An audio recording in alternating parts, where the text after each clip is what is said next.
لله رب العالمين، والصلاة والسلام على رسوله الكريم وعلى آله وصحبه أجمعين، وبعد.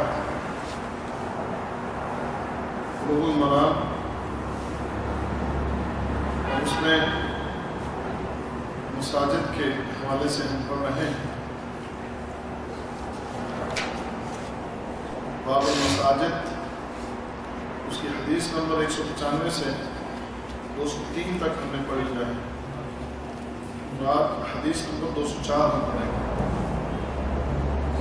حدیث وعنها أن وليدة سوداء كان لها خباء في المسجد فكانت تأتيني تتحدث عندي، والحديث متفق عليه. حضرت عائشہ رضی اللہ عنہا ارشاد فرماتی ہیں کہ ایک سیاہ رنگ کی لڑکی، ولیدۃ سوداء، سوداء سیاہ اس کا معنی ہے، اور ولیدہ لڑکی، تو ولیدۃ سوداء ایک سیاہ رنگ کی لڑکی، کان لہا خباء فی المسجد، اس کا خیمہ مسجد میں تھا. فکانت تأتینی تتحدث عندی، کہ وہ میرے پاس آتی تھی اور مجھ سے باتیں کرتی تھی. یہ صحیح بخاری اور صحیح مسلم کی حدیث ہے. اس حدیث کو یہاں بیان کرنے کا مقصد کہ عورت مسجد میں آ سکتی ہے، اور دوسرا کہ عورت مسجد میں رہ سکتی ہے، اور تیسرا مسجد میں اس طرح ضرورت کے تحت خیمہ لگا کر بھی عورت رہ سکتی ہے اگر کسی فتنے کا خدشہ نہ ہو، کوئی کسی قسم کا شر اس کا کوئی خدشہ نہ ہو، تو عورت مسجد میں آ بھی سکتی ہے، وہاں پر رہ بھی سکتی ہے، وہاں پر رہائش بھی اختیار کر سکتی ہے. تو یہ عورت، یہ لڑکی ولیدۃ السوداء جو کہا گیا کہ ولیدۃ السوداء ایک سیاہ رنگ کی لڑکی، اس نے وہاں پر خیمہ لگایا ہوا تھا مسجد میں. مسجد سے مراد مسجد نبوی ہی ہے، کیونکہ حضرت عائشہ رضی اللہ عنہا فرماتی ہیں کہ وہ لڑکی میرے پاس آتی ہے، کیونکہ مسجد نبوی کے ساتھ ہی حضرت عائشہ رضی اللہ عنہا کا حجرہ ہے. آپ جاتے ہیں مسجد نبوی، نبی کریم علیہ السلام کی آخری آرامگاہ جو آپ دیکھتے ہیں وہ مسجد نبوی کے ساتھ ہی ہے. اب تو مسجد نبوی کے اندر آ گئے ہیں، تو پہلے مسجد نبوی کے ساتھ ہی رسول اللہ صلی اللہ علیہ وسلم کے جو حجرے تھے، حضرت عائشہ رضی اللہ عنہا کی مسجد کے ساتھ جو حجرہ اس میں آپ رہتے تھے. یہ لڑکی اس نے خیمہ مسجد میں لگا رکھا تھا، واللہ عالم، اللہ بہتر جانتا ہے، اس کے پاس گھر نہیں تھا، یا اس کے لیے ممکن ہے کوئی کسی جگہ پر رہنے کا کوئی مناسب بندوبست نہ ہو، یا باہر سے کسی جگہ سے آئی اور اس کو رہنے کو جگہ نہ ملی، تو مسجد میں ہی اس کے لیے خیمہ لگا دیا گیا اور وہیں پر رہنے لگی. حضرت عائشہ رضی اللہ عنہا کے پاس وہ پھر آتی تھی، اور آپ فرماتی ہیں وہ میرے ساتھ بیٹھ کے میرے پاس بیٹھ کے باتیں کیا کرتے تھے. تو حدیث کو جو یہاں بیان کیا گیا ہے باب المساجد میں، اس سے مراد کہ عورت کا مسجد میں آنا یا مسجد میں رہنا، اس سے اسلام نے کہیں بھی منع نہیں کیا ہے، بلکہ عورت کے لیے اجازت ہے. اور ایک حدیث میں رسول اللہ صلی اللہ علیہ وسلم نے فرمایا کہ اللہ کی بندیوں کو مسجد سے نہ روکو. اب ہمارے یہاں پر بالکل آپ جانتے ہیں کہ عورتوں کا داخلہ مسجد پر بالکل منع ہے. عورتیں ہمارے ملکوں میں کہاں آتی ہیں مسجدوں کے؟ کوئی ایسا اہتمام ہے ہی نہیں ہمارے وہاں، بلکہ اگر وہ ہو تو وہ اس کو بڑا بری نظر سے دیکھا جاتا ہے. حالانکہ احادیث اس پر گواہ ہے کہ رسول اللہ صلی اللہ علیہ وسلم کے دور میں عورتیں مسجد میں آتی تھیں، نماز پڑھتی تھیں. اور جیسے اللہ کے رسول علیہ السلام نے یہ ارشاد فرمایا کہ مردوں کے لیے بہترین صف پہلی صف اور عورتوں کے لیے سب سے بہترین صف آخری صف. تو اس کا مطلب آخری صف سے کیا مراد ہے؟ مسجد میں اس پڑھیں گے. تو عورتیں آتی تھیں مسجد میں، نماز پڑھتی تھیں، باجماعت نماز پڑھتی تھیں. بے شمار حدیثیں اس کے اوپر موجود ہیں.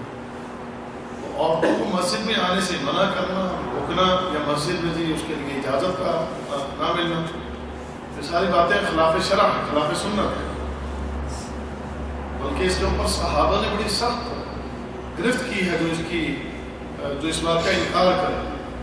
عبداللہ بن عمر رضی اللہ تعالیٰ عنہ نے ایک دفعہ اس حدیث کو بیان کیا کہ اللہ کے رسول صلی اللہ علیہ وسلم فرماتے ہیں اللہ کی بندیوں کو مسجد میں آنے سے نہ روکو۔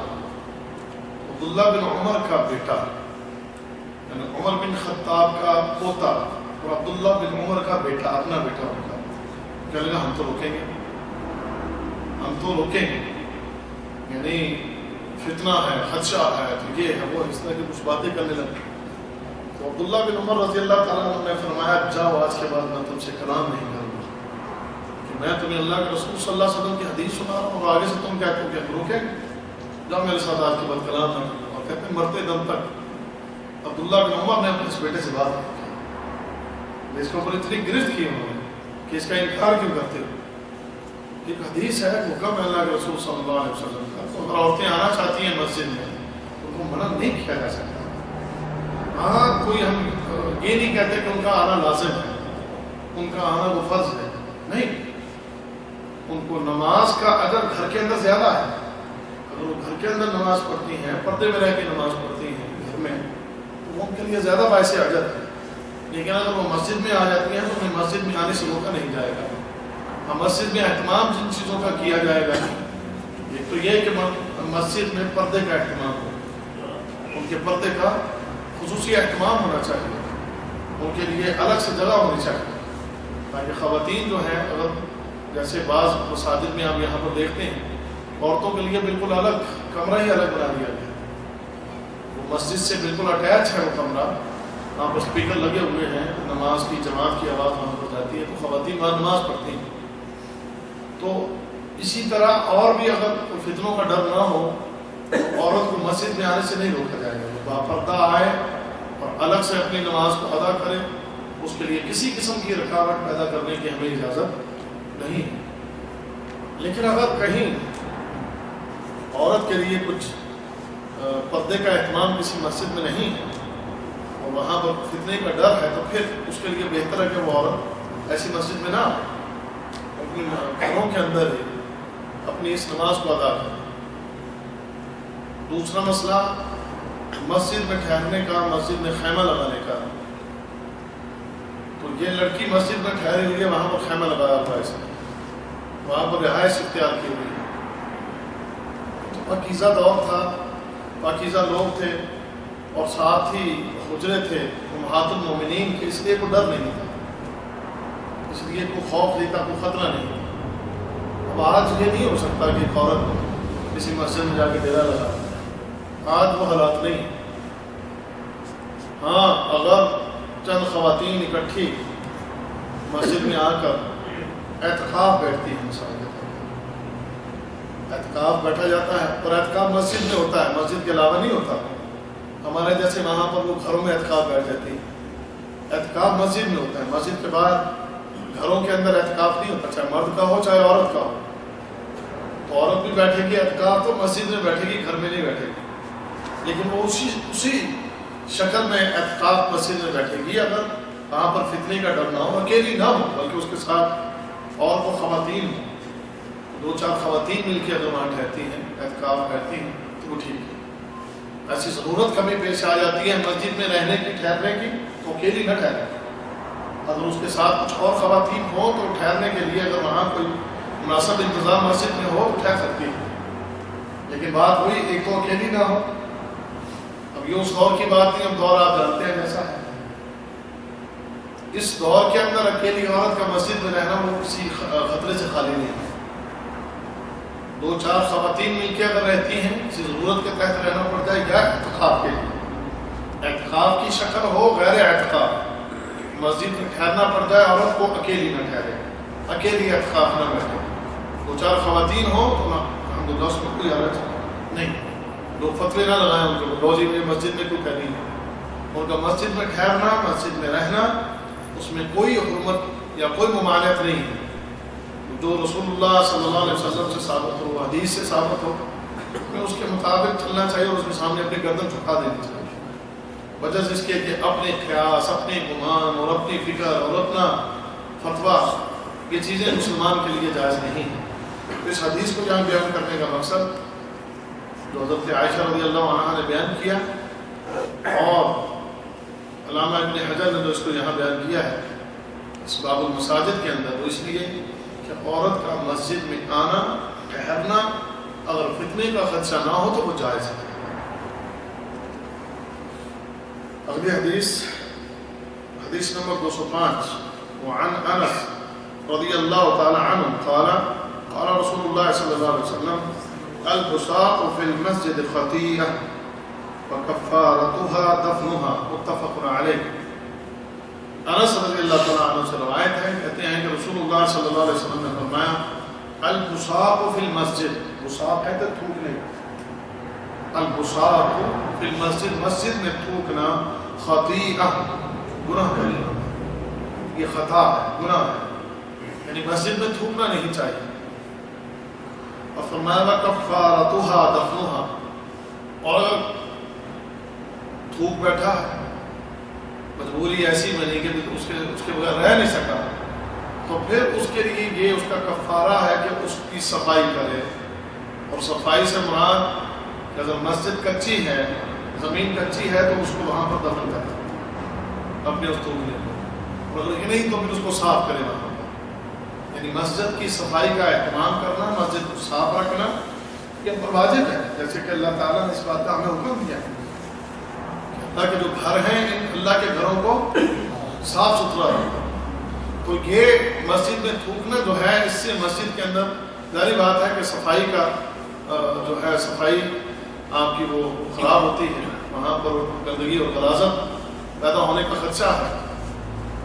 اور آج کل کا جو دور ہے، جس طرح کی مسجدیں ہیں، ان مسجدوں کے اندر صفیں بچھی ہوئی ہیں، پکے فرش ہیں، اور ان پکے فرشوں پر اور صفوں کے اوپر تھوک دینا تو بہت زیادہ خرابی کا سبب ہے۔ تو پہلی بات تو تھوکنا نہیں چاہیے بالکل مسجد کے اندر، بالکل گناہ خطا کام نہ کیا، لیکن اگر گھر بیٹھے تو اس کو صاف کرے۔ کچی مسجد ہے اس کو دفن کرنے کا اہتمام کرے، اور اگر کچی مسجد نہیں ہے تو اس طرح کی مسجد کہ جس میں آپ سمجھتے ہیں کہ صفیں بچھی ہوئی ہیں مضبوط اور ان کے فرش لگے ہوئے ہیں، تو وہاں پر پھر اس کو وہاں سے صاف کیا جائے اگر کبھی کوئی ایسی شکل پیدا نہیں ہو جائے۔ تو اللہ کے گھر کو پاک رکھنے کے لیے ہم مسلمانوں کو حریص ہونا چاہیے اور یہ عمل ہمیں کرنا چاہیے کہ مسجد کے اندر کسی قسم کی کوئی خرابی پیدا نہ ہو۔ تیسری حدیث ہے وعن قال رسول اللہ صلی اللہ علیہ وسلم لا تقوم الساعة حتى يتباهى الناس في المساجد۔ رسول اللہ صلی اللہ علیہ وسلم نے ارشاد فرمایا کہ اس وقت تک قیامت قائم نہیں ہوگی کہ جب تک جو مسجدیں ہیں ان کے اوپر لوگ فخر نہ کرنے لگیں گے۔ یتباہى الناس فی المساجد، یتباہى الناس، لوگ فخر کریں گے کس چیز پر؟ فی المساجد، مسجدوں کو۔ یعنی نبی کریم صلی اللہ علیہ وسلم نے قیامت کی نشانیوں میں سے ایک نشانی بتائی ہے کہ قیامت کی نشانیوں میں سے ایک نشانی ہے کہ لوگ مسجدیں بنائیں گے اور مسجدیں بنا کر لوگ فخر کریں گے اس کے اوپر۔ اس سے مراد کیا ہے کہ یہ مسجدیں جس کے اندر نقش و نگار کیے جاتے ہیں، جن کے اندر لوگ بڑا پیسہ لگا کے اور مسجدیں اونچی اونچی اس کے اندر جو ہے وہ بعض آپ دیکھیں گے نقش و نگار اور بڑی خوبصورت قسم کی لائٹیں اور بڑا جناب سجاوٹ، یہ سارے اہتمام مساجد میں کیے جاتے ہیں، اور کر کے ہر کو بتاتے دیکھو ہماری مسجد دیکھو، ہمارے علاقے کی مسجد دیکھو، لوگ فخر کرتے ہیں اس چیز کو۔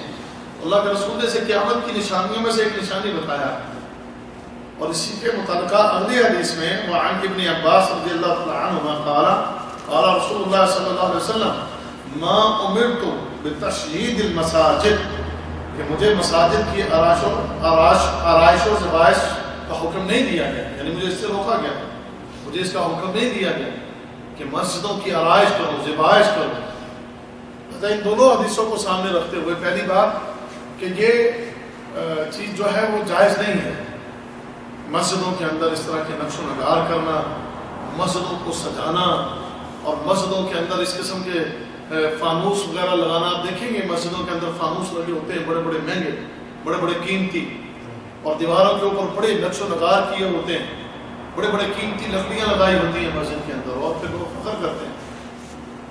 اللہ اکبر. یہ کام خلفائے راشدین کے دور میں نہیں ہے.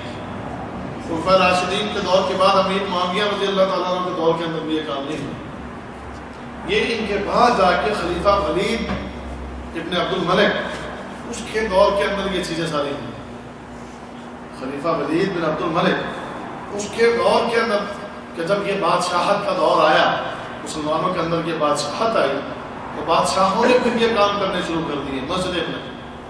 تو سب سے پہلے ولید بن عبد الملک نے مسجد نبوی کی زیبائش و آرائش کی. اس سے پہلے مسجد نبوی بالکل سادہ سی تھی.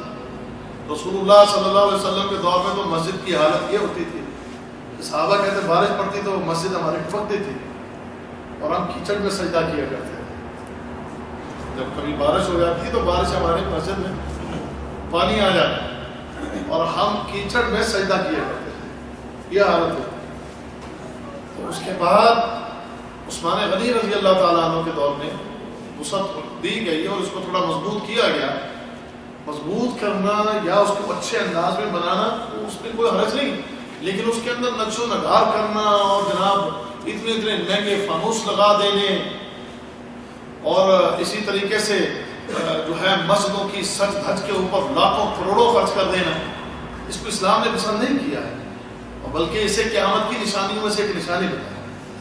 اور آج اس کا مطلب ہے کہ وہ قیامت کی نشانیوں میں سے یہ نشانی موجود ہے. آج بالخصوص اس ملک کے اندر آپ دیکھیں گے مسجدیں کیسی کیسی مسجدوں کے اوپر خرچ کیا جاتا ہے, اور ہمارے ملکوں میں تو اگر وہ بنایا تو بڑے فخر کرتے ہیں, بتاتے ہیں لوگوں کو دیکھو جی ہماری مسجد, بریلویوں کی مسجد دیکھنے والی ہے, دیوبندیوں کی فلاں مسجد دیکھنے والی ہے. پھر آپ بھی کہتے ہیں ہم بھی بنائیں گے تاکہ ہماری مسجد کے اوپر بھی فخر. پھر ایک دوسرے کے اوپر اس بات میں سبقت لے جانے کے لیے بڑی بڑی خوبصورت مسجدیں بناتے ہیں اس پر خرچ کرتے ہیں. مسجد تو بڑی خوبصورت بن گئی ہے, بڑی بڑی خوبصورت مسجد بن گئی ہے, بہت بڑی بڑی مسجدیں بن گئی ہیں, لیکن دور دور نمازیوں کا نام و نشان بھی نہیں. اس لیے فرمایا قیامت کے قریب مسجدیں تو بہت ہوگی لیکن نمازی نہیں ہوگی. آج وہی دور ہے. یعنی وہ قیامت کی نشانیاں اللہ ہے. اگر آپ دیکھیں رسول اللہ صلی اللہ علیہ وسلم سے حضرت جبرائیل نے سوال کیا, اخبرنی عن الساعہ, اللہ کے رسول مجھے قیامت کے بارے میں خبر کہ قیامت کب آئے گی. رسول اللہ صلی اللہ علیہ وسلم نے کیا جواب دیا تھا, من مسئول عنہا بعالم من السائل, کہ سائل کے جو سائل جو سوال کر رہا ہے اس کا علم اور جس سے سوال کیا جا رہا ہے اس معاملے میں برابر ہے. یعنی مجھے بھی اس کا اتنا ہی علم ہے جتنا تمہیں علم ہے. تو پھر انہوں نے سوال کیا کہ اخبرنی عن اماراتها, کہ آپ ایسا کریں پھر مجھے اس کی نشانیاں بتائیں کہ اس کی نشانیاں کیا ہیں. تو رسول اللہ صلی اللہ علیہ وسلم نے اس کی دو نشانیاں بیان فرمائی تھیں. حضرت جبرائیل, حدیث جبریل کیا ہے, ایک آپ نے فرمایا تھا کہ ایک وقت آئے گا کہ تم دیکھو گے کہ ان تلد الامۃ ربتها, ان تلد الامۃ ربتها, کہ تم دیکھو گے کہ ماں جو ہے وہ اپنی مالکن کو, لونڈی اپنے مالکن کو جنے گی, لونڈی اپنے مالکن کو جنے گی. ان تلد الامۃ ربتها, لونڈی اپنی مالکن کو جنے گی. اور دوسرا فرمایا تھا کہ ایک وقت آئے گا, کیونکہ تین نشانیاں رسول اللہ صلی اللہ علیہ وسلم نے اب وہی ہے سر اس حدیث میں. ایک تو یہ کہ لونڈی اپنی مالکن کو جنے گی, اور ایک میں آپ نے دوسری نشانی جو ارشاد فرمائی کہ ان تر الحفاة العراة العالى رعاء الشاة يتطاولون في البنيان, کہ تم دیکھو گے کہ ننگے جسم, ننگے بدن, ننگے پاؤں والے بکریوں کے چرواہے بڑی بڑی اونچی اونچی بلڈنگیں بنائیں گے, بڑی بڑی اونچی اونچی بلڈنگیں بنائیں گے, بڑی بڑی اونچی اونچی بلڈنگیں قائم کریں گے, ننگے پاؤں, ننگے جسم, اور جو ہے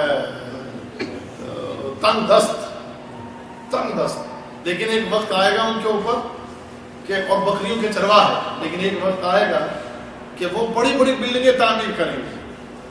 اب یہ دونوں نشانیاں موجود ہیں، یہ بھی دونوں نشانیاں موجود ہیں، اور بھی بہت سی نشانیاں قیامت کی نشانیاں بیان کی گئی ہیں۔ ان نشانیوں کو ہم نے پہلے ایک دفعہ بیان بھی کیا تھا، لیکن اگر ایک تو اس حدیث میں نشانی بیان ہوئی، دو میں نے یہ حدیث جبریل سے بیان کی، تینوں کو اگر آپ سامنے رکھیں نا قیامت کی نشانیاں موجود ہیں۔ ان تلد الامۃ ربتها، اگر اس کو دیکھنا چاہیں کہ مالکن لونڈی کو جو ہے، لونڈی جو ہے مالکن کو جنے گی، اس سے کیا مراد ہے آپ جانتے ہیں؟ اس کا معنی مفہوم جانتے ہیں کہ لونڈی مالکن کو جنے گی؟ وہ کیسے نہیں، مالکن پہلے ہوتی لونڈی بعد میں ہوتی، مالکن پہلے ہوگی لونڈی تو بعد، لیکن یہاں لونڈی پہلے مالکن بعد میں آئی، یعنی لونڈی نے مالکن کو جنا ہے۔ کیا مراد ہے اس سے مراد یہ ہے کہ جو مفسرین نے اس کی شرح بیان کی ہے، وہ اس کی شرح یہ بیان کی گئی ہے کہ مائیں جن بچیوں کو پیدا کریں گی وہ بچیاں بڑی ہو کے ماؤں پہ یوں روک جمائیں گی کہ جیسے وہ ان کی مالکن ہے اور ان کی لونڈیاں ہیں۔ بات سمجھے ہو نہیں سمجھے؟ آج کیا یہی ماحول اور معاشرہ نہیں ہے؟ آج اولاد ماں باپ کے سامنے کیسے کھڑی ہو جاتی ہے کہ جیسے ماں باپ ان کے غلام ہو، غلام۔ جائیں ماما آپ کو کیا پتا ہے، بیک پیڈل آپ پرانے زمانے کی ہیں، آپ پتہ نہیں ہے، میں بی ایس سی کر لیا، میں نے کیوں پڑھایا تھا مجھے تم نے بی ایس سی کروایا، اور تم چٹی ان پڑھ کیا مجھ سے بات کرتی ہو؟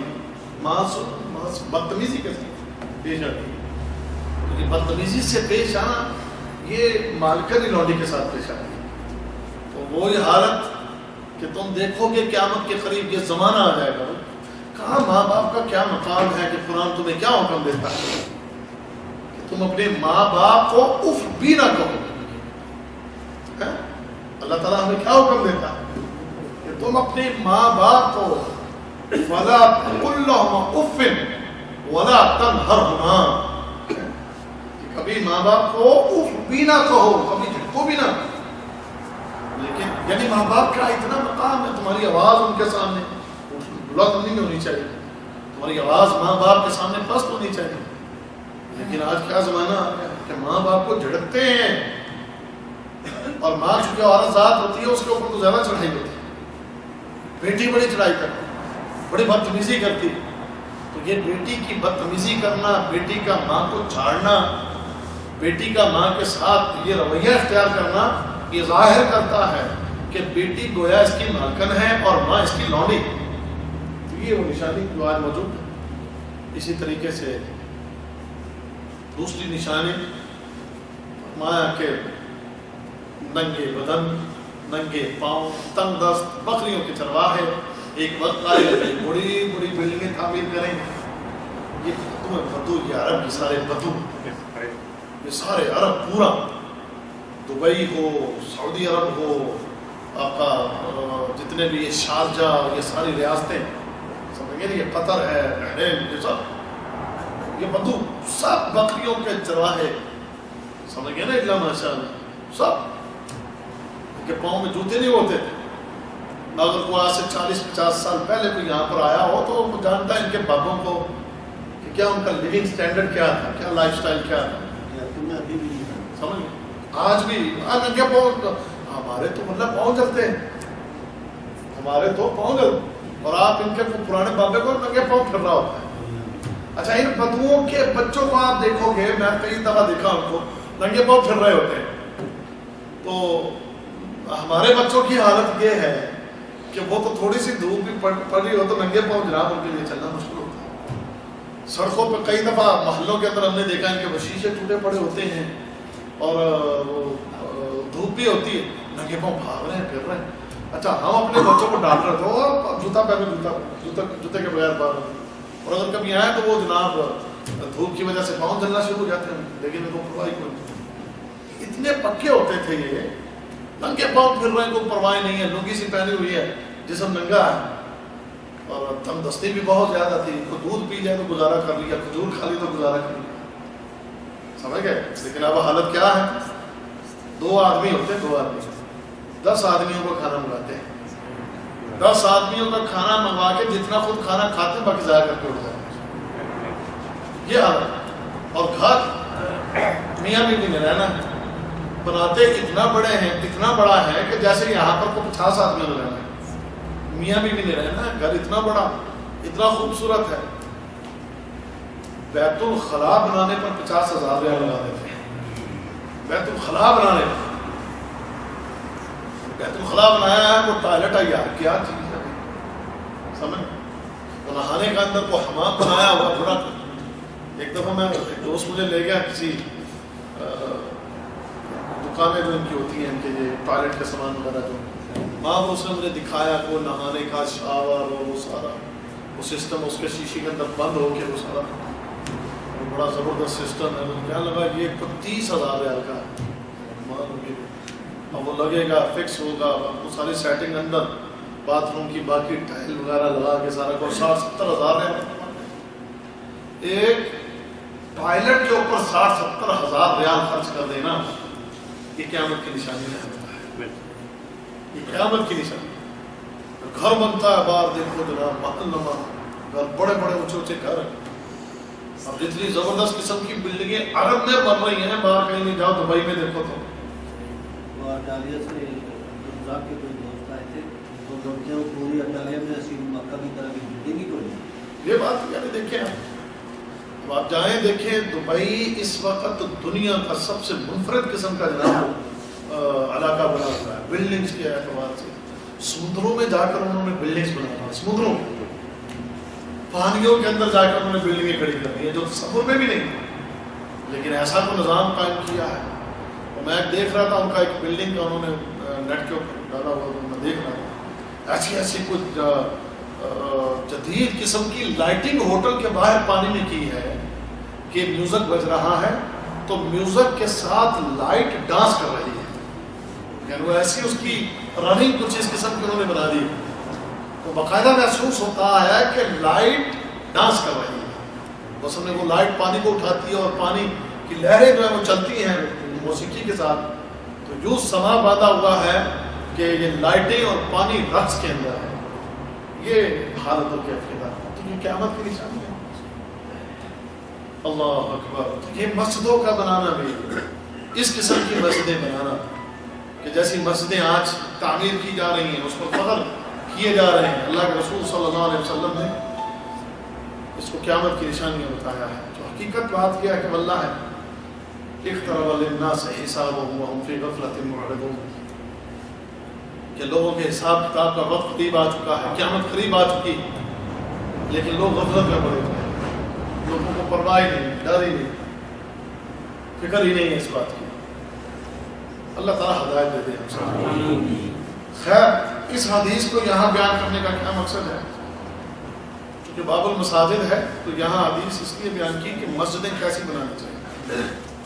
اس مسجد کے بیان، مسجد کے اس انداز کو یہاں جو بیان کیا گیا باب المساجد میں ہماری تربیت کے لیے کہ مسجدیں بناؤ، مضبوط کرو، اس میں کوئی حرج نہیں ہے، اس کو صاف ستھرا رکھو، اس کے اندر خوشبو کا اہتمام کرو، یہ ساری چیزیں ٹھیک ہیں، لیکن اس کے لیے زیبائش، آرائش اور بڑے خوبصورت قسم کی اس کو بنانا، اب تو اتنے آرام پسند ہو گئے مسجدوں میں، یہاں بالخصوص مسجد کی پہلی صف یا دوسری صف، وہ پیچھے وہ، اب میں جمعہ والے دن دیکھتا ہوں کئی میرے اپنے ساتھی ہیں، میں اپنے ساتھیوں کو جالیت میں پڑھنے والے بھائیوں کو اور جمعہ کے ٹیک لگائی، اس وقت آرام فرما رہے ہیں، سمجھے ابھی وہ خطبہ ہو رہا ہے، اس میں سمجھ آتی کوئی نہیں، بولا چلو نیند ہی پوری کر رہے ہیں، جب تک جماعت کھڑی نہیں ہوتی نیند ہی پوری کر رہے ہیں۔ اتنی آرام پرستی مسجدوں کے اندر، یاد ہے کیا طریقہ ہے؟ مسجد میں نماز پڑھنے ہیں کہ ریسٹ کرنے ہیں؟ یہ مسجد میں آرام کرنے کے لیے جو ٹھیک ہے، میرے واللہ عالم ان کا کیا نظریہ بتانے کا، شاید بزرگ قسم کے لوگوں کے لیے یا بیمار قسم کے لوگوں کے لیے، لیکن اس کا دیکھ لیں باپے تو بیچارہ وہ کرسی وغیرہ لگا کر بیٹھ جاتے ہیں، نوجوان زیادہ اس بات کے حریص ہوتے ہیں، نوجوانوں کو اس بات کا زیادہ مسئلہ ہے۔ اللہ اکبر۔ میں تو اس کو یہی سمجھتا ہوں کہ یہ بھی میرا خیال ہے کہ اس سے بھی اجتناب ہی کرنا چاہیے. ایسی اگر کوئی سوچتا ہے کہ یہ چیز دیکھ کر میں بھی اپنے ملک میں جا کر مسجد بناؤں گا تو ایسا میں بھی اہتمام کروں گا. تو میں سمجھتا ہوں کہ ہمیں اس چیز سے بچنا ہی چاہیے اور جا کے ایسا مشورہ اپنے وہاں لوگوں کو نہیں دینا چاہیے. تو مسجدیں ان چیزوں سے پاک رکھی جائیں. مسجدیں نماز پڑھنے کے لیے ہیں, مسجدیں عبادت کرنے کے لیے ہیں, مسجدیں اللہ کا خوف دل میں بٹھانے کے لیے ہیں, مسجدیں اپنے دل و دماغ میں اللہ کی کبریائی اس کی معرفت حاصل کرنے کے لیے ہیں. اللہ کی کبریائی کی معرفت حاصل کی جائے وہاں. تو جب ہم آئیں گے جناب ڈیزائن دار مسجدوں کے اندر اور اس قسم کی آرائش و زبائش والی مسجدوں میں, تو میرا نہیں خیال ہے. مسجدیں تو بہت خوبصورت ہیں لیکن نمازیں خوبصورت نہیں ہیں. ہونا تو نمازیں خوبصورت چاہیے کہ تم نماز کے اندر پورے اہتمام کے ساتھ, پوری توجہ کے ساتھ, پورے خشوع و خضوع کے ساتھ نمازی تمہارے اس طرح ہو کہ ان کی نمازیں ایک ایسا خوبصورت منظر پیش کریں کہ جس کو دیکھ کر بندے کا ایمان تازہ ہو جائے, بندے کا ایمان تازہ ہو جائے. لیکن آج مسجدیں تو بڑی خوبصورت ہیں لیکن واللہ ہے نمازیوں کی نماز خوبصورت نہیں ہے. بلکہ ایسی ایسی عجیب و غریب حالتیں ہیں. اتنی خوبصورت مسجد ہوتی ہے اور اس خوبصورت مسجد کا امام ہی جو ہوتا ہے کوئی نکما ہوتا ہے. اس کی نماز کو ہی دیکھ کر بندہ جو ہے کہتا ہوں یار کیا نماز ہے اس کی, وہ کیا یہ نماز پڑھاتا ہے. یعنی آپ کو تراویح پڑھاتا ہے تو تراویح میں آپ جانتے ہیں کہ کیسی نماز. یہاں بھی تصاویر کر گیا رکوع و سجود میں بڑا تھوڑا ٹائم لینا اور پھر تشہد میں تو التحیات للہ والصلوات, السلام علیکم ورحمۃ اللہ, السلام علیکم. ہم ابھی درود شریف شروع ہی نہیں کر پاتے تو امام سلام پھیر جاتے ہیں. کیا یہ اماموں کی عادت کے بن چکی ہے. یعنی مسجدیں تم نے خوبصورت بنا دی ہیں اور نمازی عادت کیا ہے. یہ سب قیامت کی نشانی ہے. اللہ تعالیٰ سمجھ عطا فرمائے. اس کے بعد اگلی حدیث ہے وعن انس رضی اللہ تعالی عنہ قال رسول اللہ صلی اللہ علیہ وسلم عرضت علی حجور امتی حتى القذاة يخرجها الرجل من المسجد. انس رضی اللہ تعالیٰ عنہ سے روایت ہے. کیا فرماتے ہیں؟ کہتے ہیں کہ رسول اللہ صلی اللہ علیہ وسلم نے ارشاد فرمایا عرضت علی حجور امتی, میرے سامنے میری امت کے اعمال پیش کیے گئے. میرے سامنے میری امت کے اعمال پیش کیے گئے. فرمایا حتى القذاة يخرجها الرجل من المسجد, یہاں تک کہ ایک آدمی کا مسجد سے تنکا اٹھا کر پھینکنا یہ بھی مجھے دکھایا گیا. کیا مطلب ہے کہ یعنی اگر آپ مسجد کی صفائی کا اتنا اہتمام کرتے ہیں اور مسجد کا اتنا اہتمام کرتے ہیں کہ مسجد میں اگر پڑا ہوا تنکا بھی اگر ہے پڑا ہوا ہے تو آپ اس کو صفائی کی نیت سے اٹھاتے ہیں تو یہ آپ کی نیکی میں لکھا جاتا ہے, یہ آپ کے لیے نیک عمل لکھا جاتا ہے, یہ آپ کے نامہ اعمال میں جمع کر دیا جاتا ہے. یعنی مسجد کو صاف رکھنا اور جو مسجد میں جھاڑو دے, مسجد کی صفائی کا اہتمام کرے, ظاہری بات ہے اس کا تو وجہ پھر بہت زیادہ ہے. لیکن اگر کسی نے تنکا بھی مسجد میں سے اٹھایا ہے, آپ دیکھتے ہیں مسجد سے گزرتے ہیں تو مسجد میں کہیں اگر آپ دیکھتے ہیں کہ کوئی مٹی پڑی ہوئی ہے یا مسجد میں کوئی تنکا پڑا ہوا ہے, مسجد میں کوئی اور ایسی چیز کہ جس سے مسجد کی صفائی جو ہے اس کا اہتمام نہیں ہو رہا, تو آپ اگر یہ عمل کرتے ہیں تو آپ کا یہ چھوٹا سا عمل تنکا اٹھانا یہ بھی آپ کے لیے نیکی لکھ دیا جاتا ہے. اس لیے مسجدوں میں آپ لوگ ان باتوں کا ضرور اہتمام کیا کریں کہ اگر آپ مسجدوں میں جائیں تو وہاں اگر صفائی کا اہتمام نہیں ہے تو اگر آپ کو اللہ جل شان عطا فرما دے تو مسجد کی صفائی کا اہتمام کریں. اور اگر کبھی کوئی ایسی چیز مسجد میں پڑی ہے جس کی وجہ سے مسجد کے اندر صفائی کا معاملہ خراب ہو رہا ہے تو اس کو بھی وہاں سے صاف کریں. دن کا پڑھا ہے اس کو دن کو کریں. اور اسی طرح بعض اوقات آپ دیکھتے ہیں لوگوں کو کہ مسجد کے اندر ہمارے لوگ گندے کپڑے پہن کر ہی آ جاتے ہیں.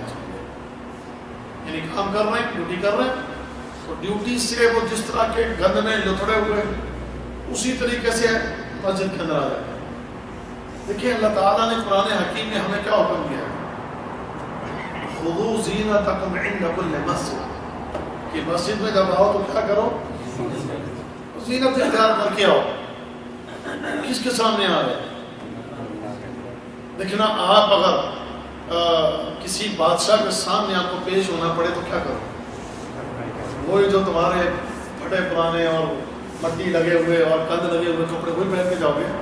نہیں، بلکہ اس دن تو کبھی زندگی میں استری بھی نہیں نہ کی، وہ پڑوسیوں کی استری مانگ کے کپڑے استری کر کے، اور کبھی زندگی میں خوشبو بھی نہیں لگائی تو محمد ریاض تیرے کو ہے وہ خوشبو ذرا دے، وہ خوشبو بھی لے کے اور جناب خوب تیل سے لگا کے اٹینشن ہو کے، کیوں جی بادشاہ سلامت سے، اور بادشاہ سلامت کیا قرآن وزیر کسی کو ملنا ہو تو اس کے لیے بھی بندہ اتنے احتمام کرتا ہے۔ میں نے کیا اپلیکیشن دینی ہے، درخواست دینی ہے وزیر کو، پریزیڈنٹ کو، تو اس کے لیے بندہ کتنا اہتمام کرتا ہے۔ اچھا اب جب رب کے سامنے آنا ہوتا کوئی پرواہ نہیں ہوتی، کوئی اس بات کا پتہ ہی نہیں کہ کس کے سامنے جا رہا ہے، وہ کائنات کے شہنشاہ کے سامنے جا رہا ہے، کسی معمولی ہستی کے سامنے نہیں بلکہ کائنات کے شہنشاہ کے سامنے، دنیا کا، پوری دنیا کا، زمین و آسمان کا، سارے جہان کی جو مخلوق ہے، سب کا رب، سب کا بادشاہ، سب کا شہنشاہ، اس کے سامنے جاؤ، اور اس کے سامنے جاؤ تو تم بے اہتمام ہی نہ کرو، اور جاتے تو درخواست ہی ہے نا ہماری نماز کیا ہے؟ اللہ کے ساتھ گفتگو اور اللہ کے سامنے ہماری درخواست۔ اب یہ جاتے ہو درخواست لے کے، تمہارے کپڑے بدبودار کپڑے، تم سے بدبو آ رہی ہوتی ہے، اسی بدبو کے بدبودار کپڑوں کے ساتھ جا کے مسجد میں کھڑے ہو جاتے ہیں۔ اس کے لیے میں نے کئی دفعہ آپ لوگوں کو کہا ہے کہ ایک فوٹ، زیادہ نہیں، ایک فوٹ 10 ریال کی آتی ہے، 10 نہیں 15 کی لگا لینا اچھی دیتے، ٹھیک ہے نا؟ 10-15 ریال کی تو جب نماز کا وقت ہو تو آپ نے اپنے پاس کام پہ رکھی، کیس میں ڈال کے رکھی، سمجھ گیا؟ نماز کا ٹائم ہو وہ خوب نکالیں اور پہن کے مسجد میں آئیں۔ یعنی کوئی مشکل کام ہے کوئی زیادہ مشکل کام؟ بھئی آپ کام پر ہیں، ڈیوٹی پر ہیں، آپ کا کام ایسا ہے تو 1 منٹ بھی نہیں لگتا یار، 1 منٹ بھی نہیں لگتا، 1 منٹ کے اندر آپ جو ہے اپنا وہ ڈریس چینج کر کے آپ مسجد میں آئیں۔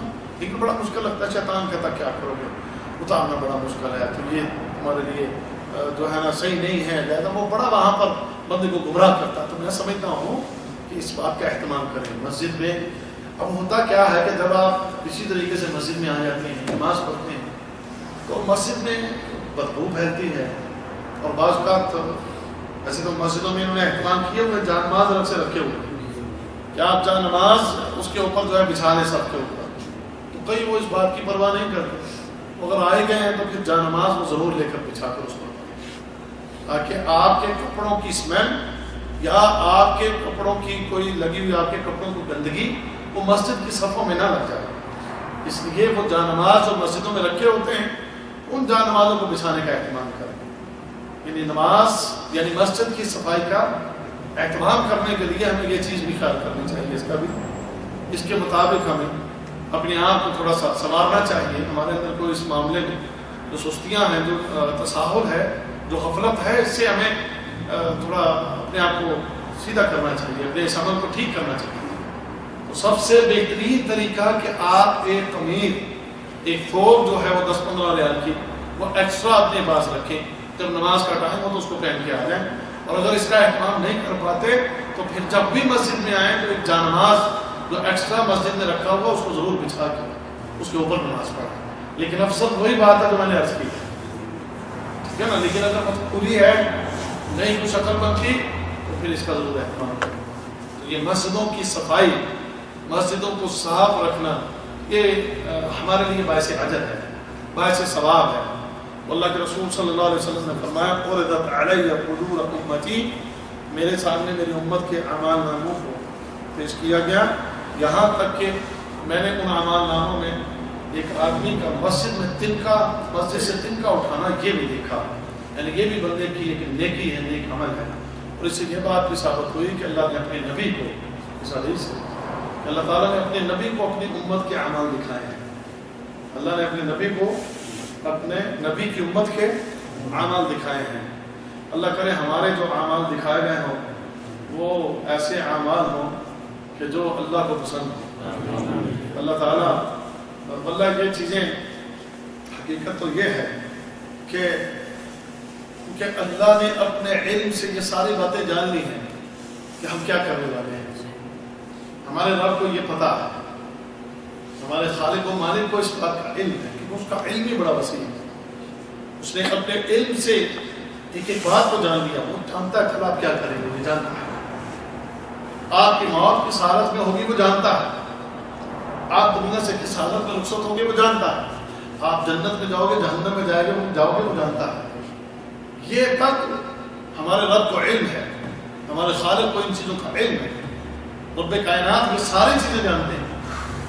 تو ہمیں دعا کرنی چاہیے کہ ہمارا رب, ہمارا خالق و مالک, وہ ہمارا پروردگار, ہمارا شمار ان لوگوں میں کرے جو اس کے فضل اور اس کے فضل و کرم سے, اس کی رحمت سے, اس کی عنایت سے جنت کے اندر جائیں گے. اللہ تعالیٰ ہمیں ان لوگوں میں لکھائے. دیکھیں صحابہ اس معاملے میں بڑے پریشان ہو جاتے تھے. ایک صحابی عبداللہ نامی, لوگ گئے ان کے پاس, بیمار تھے, تو تابعین کی جماعت ان کی تیمارداری کے لیے گئی. تو انہوں نے پوچھا, دیکھا انہیں تو وہ رو رہے. تو تابعین کی جماعت میں سے ایک نے کہا کہ حضرت آپ تو رسول اللہ صلی اللہ علیہ وسلم کے ساتھی ہیں, صحابی رسول ہیں, تو آپ کیوں رو رہے ہیں؟ آپ کے لیے تو جنت کی بشارتیں ہیں. اللہ نے تو آپ کے لیے رضی اللہ عنہ ورضوا عنہ یہ سرٹیفکیٹ جاری کر دی, آپ کیوں رو رہے ہیں؟ تو کہتے ہیں مجھے اس موقع پر ایک حدیث یاد آ گئی. صحابی رسول ہے. اچھا وہ کیا؟ کہنے لگے کہ حدیث میں نے رسول اللہ صلی اللہ علیہ وسلم سے سنی کہ اللہ کے رسول نے فرمایا کہ اللہ رب العزت نے اپنے دونوں ہاتھوں میں جنتیوں اور دوزخیوں کو لیا, لے کر فرمایا کہ ایک ہاتھ میں جنتی اور دوسرے ہاتھ میں دوزخی. میں رو اس لیے رہا ہوں کہ پتہ نہیں میں کس ہاتھ میں, میں رو اس لیے رہا ہوں کہ پتہ نہیں میں کس ہاتھ میں, اس ہاتھ میں کہ جس ہاتھ میں جنتی یا اس ہاتھ میں کہ جس ہاتھ میں دوزخی. یہ صحابی صحابہ رسول ہیں, لیکن اس معاملے میں بڑے فکر مند ہیں.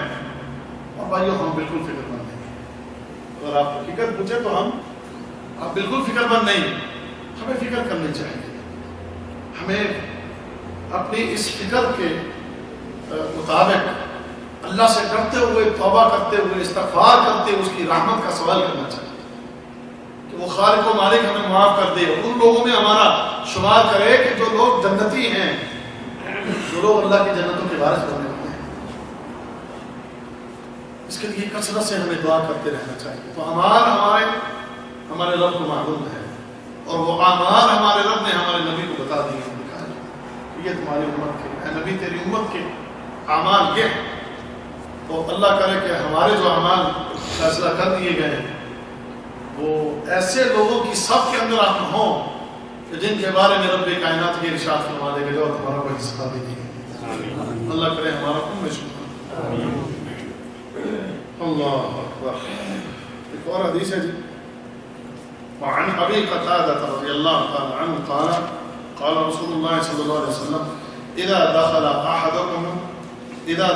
أحدكم المسجد فلا يجلس حتى يصلي ركعتين. نبی کریم علیہ السلام نے ارشاد فرمایا کہ جب تم میں سے کوئی مسجد میں داخل ہو تو فلا یجلس, وہ نہ بیٹھے, حتى يصلي ركعتين, یہاں تک کہ وہ دو رکعت. متفق علیہ, بخاری مسلم کی یہ حدیث ہے. بلوغ المرام میں یہ حدیث نمبر 209 ہے. نبی کریم علیہ السلام نے مسجدوں میں اس وقت تک بیٹھنے سے منع کیا کہ جب تک بندہ بیٹھنے سے پہلے نماز نہ پڑھ لے. اور اس کے لیے جو 2 رکعت کا تذکرہ کیا گیا ہے اس سے مراد تحیۃ المسجد ہے کہ مسجد میں بیٹھنے سے پہلے اللہ کے رسول نے فرمایا اس کا حق ادا کرو.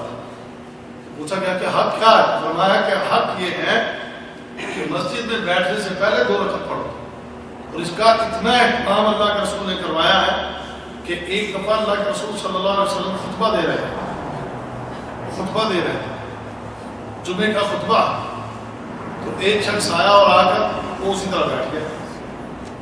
اب اللہ کے رسول صلی اللہ علیہ وسلم نے یہاں پر جب دیکھا اس بندے کو کہ یہ آیا اور بیٹھ گیا ہے، اللہ کے رسول نے خطبہ روک کے، جمعہ کا خطبہ روک کے آپ نے اس سے پوچھا لن تصلیت رکعتین، دو رکعت پڑھی ہے؟ وہ کہنے لگا کہ نہیں۔ نبی کریم صلی اللہ علیہ وسلم نے جو سوال کیا تم نے دو رکعت پڑھی؟ کہنے لگا اللہ میں نہیں پڑھی۔ تو اللہ کے رسول علیہ السلام نے اس کو حکم دیا قم وصلی رکعتین، کھڑا ہو اور دو رکعت پڑھ، کھڑا ہو اور اٹھ کے دو رکعت پڑھ۔ اور فرمایا کہ جو دو رکعت جو مسجد میں آئے اس وقت تک نہ بیٹھے، لا یجلس، نہ بیٹھے حتی یصلی رکعتین، یہاں تک وہ دو رکعت پڑھے۔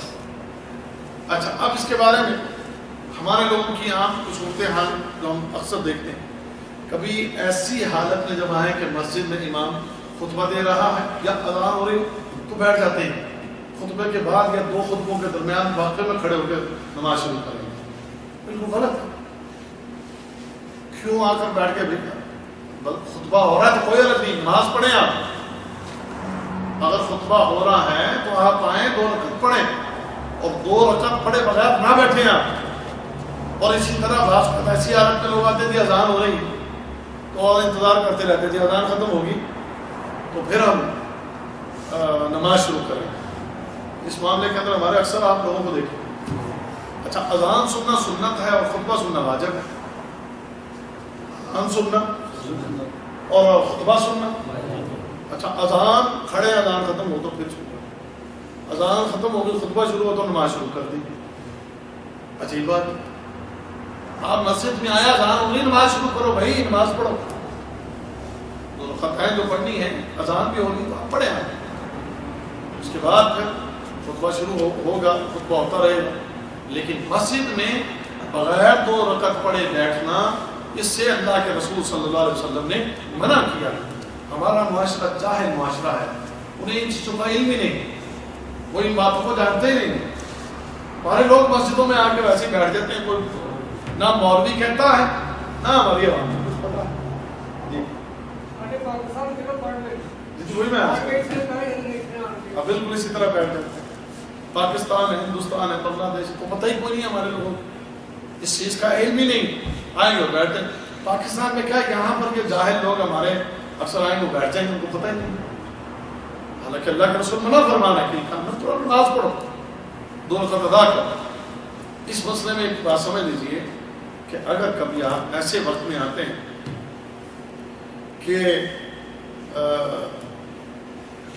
نماز فجر کی نماز ہے، تو فجر کی نماز کی آپ نے دو سنتیں پڑھنا ہے ظاہر بات، تو اگر آپ نے آ کے فجر کی دو سنتیں پڑھ لی ہیں تو پھر آپ کو تحیۃ المسجد پڑھنے کی ضرورت نہیں ہے، کیونکہ آپ نے بیٹھنے سے پہلے نماز پڑھی۔ اصل مسئلہ یہ ہے کہ مسجد میں اس وقت تک نہ بیٹھو کہ جب تک تم مسجد کا حق ادا نہ کر لو۔ مسجد کا حق یہ ہے کہ بیٹھنے سے پہلے نماز پڑھو۔ تو اگر تو نماز کا وقت ہے، مثلا فجر کی سنتوں کا وقت ہے، تو فجر کی سنتیں پڑھ کے بیٹھے، اور اگر ظہر کا ٹائم ہے تو ظہر کی سنتیں ہیں وہ پڑھ کے بیٹھے، عصر کا ٹائم ہے تو عصر کی سنتیں پڑھ کے بیٹھے، مغرب کا ٹائم ہے تو مغرب سے پہلے تو ہمارے تو ویسے سنتیں وہاں پر کوئی نہیں، سمجھ گئے، تو پڑھ کے بیٹھے، آئیں یا اذان ہو رہی آگے بیٹھے، یا اذان میں کچھ ٹائم ہے تو آگے مسجد میں بیٹھے۔ لہٰذا اسی طریقے سے نماز عشاء، اس نماز سے بھی پہلے آپ آتے ہیں تو اگر سنت نماز پڑھنا چاہے سنت پڑھ لیں، اور اگر آپ نے تحیۃ المسجد پڑھنی ہے وہ پڑھ لیں، تو یہ ان نمازوں سے پہلے۔ اور اسی طرح فجر کی دو سنتوں سے پہلے الگ سے دو سنتیں تحیۃ المسجد کی پڑھنا چاہتے ہیں وہ بھی ٹھیک ہے، تحیۃ المسجد کی دو رکعت پڑھی، اس کے بعد فجر کی دو سنتیں پڑھی، ٹھیک۔ لیکن اگر تحیۃ المسجد کی بجائے ڈائریکٹلی آپ فجر کی سنتیں پڑھ لیتے ہیں تو یہ بھی ٹھیک ہے، اب آپ بیٹھ سکتے ہیں، کیونکہ اصل حکم کیا ہے کہ مسجد میں بیٹھنے سے پہلے دو رکعت نماز پڑھو، کم از کم دو رکعت نماز پڑھی۔ تو اس حوالے سے ہماری جو غلطیاں ہیں، جو کوتاہیاں ہیں، ہمیں اس کی اصلاح کرنی چاہیے۔ ہمارے اندر جو بھی کم علمی ہے، سب سے پہلی بات تو اپنے اس علم کو بہتر کیجیے اور پھر اس علم کے مطابق عمل کیجیے جو اللہ اور اللہ کے رسول صلی اللہ علیہ وسلم نے ہمیں علم دیا ہے، جو ہماری تعلیم اور تربیت ہوئی ہے، اس کے مطابق عمل کیجیے۔ اللہ تعالیٰ ہم سب کو سمجھنے کو عمل کرنے کی توفیق عطا، ہمارے اندر جو کمیاں کوتاہیاں سستیاں اور غفلتیں اللہ دور فرمائے، اللہ ہمارے علم میں اضافہ فرمائے۔ یہ دعا کیا کہ رب زدنی علما، رب زدنی علما، اللہ ہمارے علم میں اضافہ فرمائے اور ساتھ ہی ہمیں عمل کی بھی توفیق فرمائے تاکہ ہم غافل نہ رہ جائیں اور دینی معاملات کے اندر جہالت کا شکار نہ ہوں۔ اللہ تعالیٰ سمجھنے کو عمل کرنے کی توفیق عطا فرمائے۔ وآخر دعوانا الحمدللہ۔ یہ کہ سنتے ہیں کہ گھر سے پڑھ کے جائے اور وہاں جا کے پھر ٹائم ہے شکر چاہیے کہ وہ بیٹھنے سے پہلے تحیۃ المسجد پڑھیں۔ یعنی اگر آپ گھر سے ہی سنت نماز پڑھ کے آ گئے ہیں، مسجد میں پہنچتے ہیں اور جماعت میں بھی ٹائم ہے، تو پھر آپ وہاں تحیۃ المسجد پڑھیں۔ اس سے مراد یہ ہے کہ فجر کی سنتوں کے بعد بھی تحیۃ المسجد پڑھی جا سکتی ہے کہ جب آپ گھر میں سنت نماز پڑھ آئے ہیں تو پھر اب یہاں آ کر تحیۃ المسجد پڑھیں گے، تحیۃ المسجد پڑھ کے بیٹھیں۔ اور کچھ سوال ہے؟ شیخ صاحب، جمعہ کی نماز فرض نماز سے پہلے سنتوں کا کیا ہوتا ہے؟ فرض نماز سے پہلے جی، جب تک امام نہ آئے، جب تک امام نہ آئے تو اس وقت تک اللہ کے رسول صلی اللہ علیہ وسلم نے فرمایا کہ جتنی کوئی نماز پڑھنا چاہے پڑھنا، 2 پڑھنا ہے، 4 پڑھنا ہے، 6 پڑھنا ہے، 8 پڑھنا ہے، 10 پڑھنا ہے، 12 پڑھنا ہے، 14 پڑھنی ہے، جتنی تم طاقت رکھو، اور کم از کم 2 پڑھنی چاہیے، کم از کم 2 سنت پڑھنی چاہیے، اور زیادہ کی کچھ کیا نہیں اللہ کے رسول صلی اللہ علیہ وسلم نے بتایا، اور فرمایا جب امام آ جائے تو پھر خاموشی سے بیٹھ کر اس کا خطبہ سنو، تو کم از کم 2 رکعت، اور زیادہ کی کوئی حد نہیں جب تک خطبہ شروع نہ ہو جائے۔ امام آ جائے تو بس نماز روک دو اور اپنے خطبہ کو سننا شروع کرو۔ کیا رکعت بھی پڑھ سکتے ہیں؟ سنت 2 رکعت کر کے پڑھنا ہے، افضل 2 رکعت کر کے پڑھنا ہے۔ رسول اللہ صلی اللہ علیہ وسلم کا عمل، فضیلت والا عمل آپ کا وہ 2 کر کے پڑھنا ہے، یہ افضل عمل ہے، اسی پر عمل ہے۔ ایک بندہ ہے اگر مسجد میں آ کر بیٹھ جاتا ہے، اس کو بتا حدیث میں بتائی جاتی ہے مسجد، لیکن آگے سے وہ نہیں مانتا ہے، پھر بھی بیٹھ جاتا ہے، غصہ کرتا پھر آپ چپ کر کے آپ نے اپنا حق ادا کر دیا، آپ کے ذمہ تو بتا دینا ہے نا، آپ کا حق ادا ہو گیا، اس کو کیا کریں گے؟ بندہ اٹھا کے بندے سے رہے۔ سب ٹھیک ہے، 2 رکعت پڑھنی ہے، سب کام نہ کیا مسجد سے بھی جانا 2 رکعت پڑھنی پڑتی مسجد اگر بیٹھنا ہے تو ویسے مسجد میں آپ کام گئے ہیں، بیٹھنے کی ضرورت نہیں ہے تو پھر کوئی مسئلہ نہیں ہے، پھر آپ جائیں اپنا کام جو بھی مسجد میں کر کے واپس آ جائیں۔ بس مسجد میں بعض لوگ کام کرتے ہیں، لیکن اگر مسجد میں بیٹھنا ہے تو پھر اس کا حق یہ ہے کہ پہلے 2 رکعت پڑھی جی۔ جمعہ کی نماز کے بعد فرض کے بعد کتنی رکعت ہوتی ہے؟ 2 بھی ہیں، 4 بھی ہیں۔ اللہ کے رسول صلی اللہ علیہ وسلم نے 2 بھی پڑھی ہیں، 4 بھی پڑھی ہیں، سمجھ گئے؟ جو سنت ہے، سنت سب نفل نماز ہی ہے، سمجھ گئے نا؟ اور اللہ کے رسول علیہ السلام کا جو عمل ہے، آپ 2 رکعت اگر پڑھتے تو گھر میں جا کے، اگر گھر میں جا کے پڑھتے تو 2 رکعت پڑھتے، اور مسجد میں ادا کرتے تو 4 رکعت ہے۔ ایسا بھی بھائی سوال کر رہے تھے، میں جب بڑی بڑی اشتہار ہوا تو میں نے یہ منت مانی تھی کہ جیسے سعودی عرب میں جا کے عمرہ کرنا، اور میں جب یہاں آیا تو مجھے عمرہ کرتے ہوئے کرنے میں تعین تھی، ابھی میں حج کے لیے جا رہا ہوں، تو حج تمتع میں جب کروں گا تو اس سے پہلے جو عمرہ کروں گا تو میں نے منت مانی تھی عمرہ کو فائد کر دیا۔ اس کے لیے کسی مفتی سے رابطہ کرنا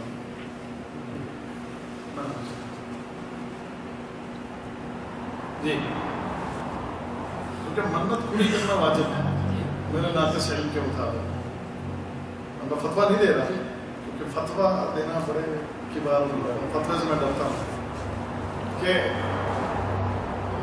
حج تمتع جو ہے وہ ایک الگ عمل ہے، اور عمرے کے لیے چونکہ اس نے ایک الگ نیت کی تھی، اس کو اس میں دیر نہیں کرنی چاہیے. جب اللہ نے پہلی بات تو نظر ماننے کے لیے تو اللہ تعالیٰ کو قید لگانا، اللہ کے ساتھ شرطیں لگانا یہ صحیح نہیں ہے. اللہ کے رسول نے ناپسند کیا ہے. لیکن اگر کر لو تو پھر اس کو پورا کرنا واجب ہے. اللہ کہ آپ کی منت جو ہے کفر و شرک پر مبنی نہ ہو، فسق و فجور پر مبنی نہ ہو، تو پھر جو آپ نے منت مانی اس کو پورا کرنا واجب ہے. اس کو پہلے چاہیے تھا کہ وہ عمرہ کرتا، اس کو عمرہ کرنا چاہیے تھا. اب اگر اس میں تاخیر ہوئی ہے واللہ عالم میرے علم کے مطابق اس کو الگ سے عمرہ کرنا چاہیے، پھر اس کے بعد حج تمتع جو ہے وہ ادا کرے. باقی واللہ عالم مزید اس پر سوال کر سکتے ہیں. جی اور سر جو آدمی مسجد بناتا ہے تو اللہ تعالیٰ اس کے لیے جنت میں گھر بناتا ہے، اور جو مسجد اچھی خوبصورت ڈیکوریشن کر کے بنائے گا تو اللہ تعالیٰ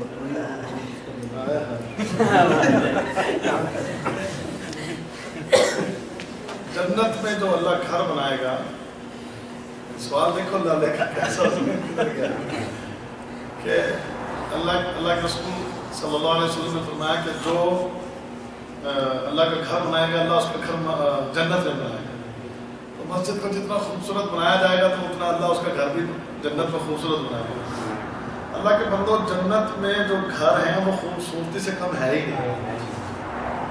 جو ادنا سے جنتی کو بھی جو گھر ملنے والا ہے وہاں پر، وہ یہاں آپ کی دنیا میں کسی بادشاہ کے پاس بھی نہیں. فرمایا کہ اللہ تعالیٰ جو گھر جنتیوں کے بنائیں گے ان کی اینٹیں سونے اور چاندی کی جو اینٹیں ہیں ان کی، حالانکہ اس نے چاہے مسجد نہیں بھی بنائی اس نے، لیکن اگر جنت کا اس کا فیصلہ ہو گیا ہے، میری ہمت نہیں تھی میں مسجد نہیں بنا سکا، میں غریب مسکین آدمی، میں تو صرف نمازی تھا. ان لوگوں کے لیے بھی جو گھر بنائے جانے ہیں اس کے گھر کی ایک اینٹ سونے کی ایک چاندی کی، اور اس کا گارا جو ہے مٹی کا نہیں ہے کستوری کا، سمجھ گئے؟ اور ایک ایک ہیرے کو تراش کے اللہ محل بنائے گا، ایک ایک ہیرے کو. اب پوری دنیا میں کوئی ہیرے کا گھر ہے؟ آج تک کوئی ایسا بادشاہ پیدا ہوا تو جس کا گھر ہیرے کا ہو؟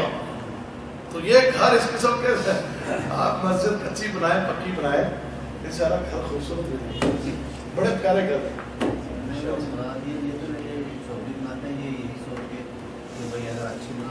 نہیں اللہ کے گھر کو دیکھیں انما الاعمال بالنیات، ہم لوگ کا دارالمدار نیتوں پر ہے.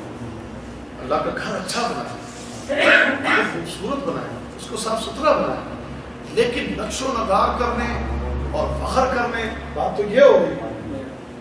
اللہ کے گھر کو اچھا بنائے، خوبصورت بنائے. کون کہتا ہے کہ اللہ کا گھر بے ڈھنگا بنا رہے ہیں؟ یہ تو نہیں کہہ رہے. اللہ کے گھر کو اچھا بنائے، خوبصورت بنائے، خوشبودار بنائے، لیکن اس کے اندر نقش و نگار کرنے اور اس کے اندر جناب وہ فانوس اتنے اتنے قیمتی لا کر لگا دینے اور پھر اس پر فخر کرنے، تو یہ چیزیں تو صحیح نہیں ہیں. آپ اچھی مسجد بنائیں، اللہ آپ کو توفیق دے، اس کی دیواریں پکی ہوں، اس کے اوپر پینٹ وغیرہ کریں، آپ اس کو جو ہے اس کے اندر خوشبو کا اہتمام کریں، دروازے اچھے اس کے لگانے، کوئی غرض نہیں ہے. لیکن اب اس کو ایسے ایسے جناب ڈیکوریشن اس کے اندر کر دیں کہ پتہ نہیں لگتا مسجد میں کسی میں آیا کہ یا کسی کے کوٹھی کے اندر آیا. ٹھیک ہے. سوال ہے تراویح کے بعد جب بات نماز ہوتی ہے، ایک سوال امام صاحب اور کچھ جو ہے نا پیچھے میں سجدے میں چلے جاتے ہیں، سجدے تلاوت، لیکن پیچھے جو بہت لوگ ہوتے ہیں جنہیں پتہ نہیں ہوتا وہ رکوع میں جا کر چلیے جب وہ رکوع میں جاتے ہیں دیکھتے نہیں سجدے میں گئی ہوئی دنیا. بعض اوقات مکہ میں چھت کے اوپر نماز ٹھیک ہے کہ آپ کو نہیں پتا تھا جہالت. سجدہ تلاوت واجب نہیں ہے، سنت ہے. تو نماز کا سنت عمل کو اگر رہ جاتی ہے تو اس میں کچھ بھی نہیں، نماز ہو جائے گی اس میں. ٹھیک ہے جی، کل ملاقات ہوگی. سبحانک اللہم و بحمدک اشہد ان لا الہ الا انت استغفرک.